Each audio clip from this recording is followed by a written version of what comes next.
যে আমাকে কেউ একজন বলো যে তোমার বাইকে কটা ব্রেক আছে, বলো। 3টে ব্রেক। তুমি কটা?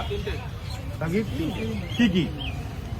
একটা হচ্ছে পায়ের ব্রেক, একটা হচ্ছে হাতের ব্রেক, আর একটা ইঞ্জিন ব্রেক।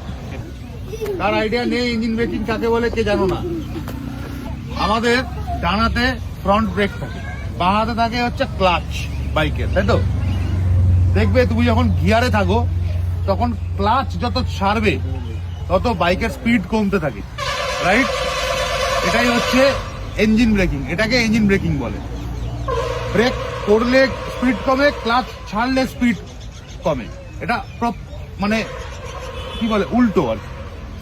তো যখন আমরা পাহাড়ে চালাবো, বিশেষ করে যখন আমরা পাহাড়ে ডাউন হিল নামবো, ডাউন হিল বিশেষ করে, সেই ডাউন হিলের ক্ষেত্রে ইঞ্জিন ব্রেকিং সব থেকে বেশি কাজে লাগে। যখন আমরা একভাবে নিচের দিকে নামতে থাকি, সেক্ষেত্রে যদি আমরা শুধুমাত্র ব্রেক ইউজ করি, সে ফ্রন্ট হোক চাই রিয়ার হোক, তাহলে কিন্তু সেই ব্রেকটা হিট হয়ে যায়। শুধু আমাকে নিস না, একটু পিছন থেকে না, পুরোটা নেই, সব ওদেরকেও নেই, হোয়াইট করে না দরকার। তো এইবার নিচে নামার সময় এক নাগারে ব্রেক অ্যাপ্লাই করলে ব্রেক হিট হয়ে যায় এবং একটা সময় পরে সেই ব্রেকটা ধরতে চায় না। এবং এটা সব থেকে বেশি হয় এনফিল্ডের ক্ষেত্রে, এটা ভুল ধারণা। সব থেকে বেশি হয় ভারী বাইকের ক্ষেত্রে বা ভারী যানবাহনের ক্ষেত্রে। যে জিনিস যত ভারী তার ভরবেগ তত বেশি, তাকে আটকানোর জন্য তত বেশি ফোর্স অ্যাপ্লাই করতে হয়। সেই জন্য তার ডিস্ক গরম হয়ে যায়, দেখবে ডিস্কটা গরম হয়ে যায়, ডিস্ক প্যাড, আর তখন নিজের আটকানোর ক্ষমতাটা হারিয়ে ফেলে।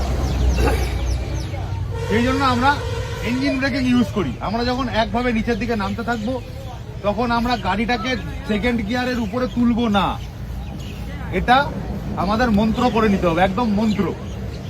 তখন আমি ইঞ্জিন ব্রেকিং করবো আর পায়ের ব্রেক বেশি ইউজ করব। আর যেখানে আমার এমার্জেন্সি সেখানে আমি ফ্রন্ট ব্রেক ইউজ করবো। এটা হচ্ছে বেসিক রুল।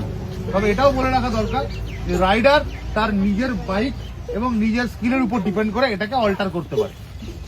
তো this is all about engine breaking. যখন আমরা উপর দিকে উঠবো তখন কখনোই গাড়িকে বেশি গিয়ারে রাখবো না। ফার্স্ট গিয়ার ফুল পাওয়ার শেষ হবে, তারপরে সেকেন্ড গিয়ার ম্যাক্স। আমাদের এখানে যা বাইক আছে, কেটিএম অ্যাডভেঞ্চার 390 বা হিমালয়ান 450 ছাড়া হাই টর্কি বাইক সেরকম নেই।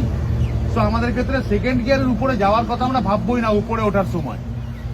এবার যখন তোমার প্র্যাকটিস হয়ে যাবে তখন তুমি তোমার মতন করে সেটাকে অল্টার করতে পারো। এটুকু ক্লিয়ার সবার? জোরে ব্যাস।